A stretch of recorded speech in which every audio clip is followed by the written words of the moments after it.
Welcome back. All right, what do you get when you put farm animals in a yoga class? Which farm animal are we talking about? A goat. A goat. Cute little farm animal.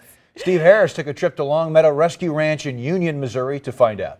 Yoga. It is a physical practice, getting yourself in shapes that you wouldn't normally be comfortable with. But when postures and pants meet gaits and goats, well, I'm not really sure what you get, but that's goat yoga. Now, this is not new. You've probably heard of it. In fact, you've probably seen other news stories on it, but I've never done a story on it, and I'm curious. Take a few breaths. Basically, it is what it's called. Go into a cat and dog tilt. Just see what you've got to work with. People do yoga. They turn a herd of small goats loose among them, and it was an adventure. It was interesting, to say the least. it was also a day of firsts.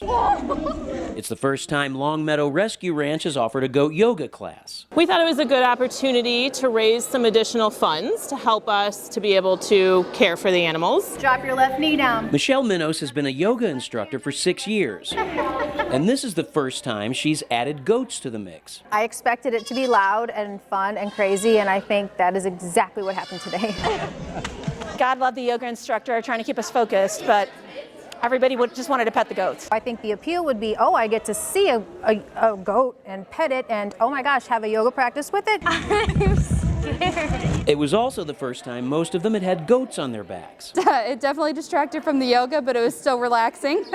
And if you happen to fall in love with one of these cute climbers, well, they were all available for adoption at the end of the session. Kind of a win-win situation. Hanging out with goats is just an icing on top of the cake. And of course, I'll give the last word to the goats. Steve Harris, News 4.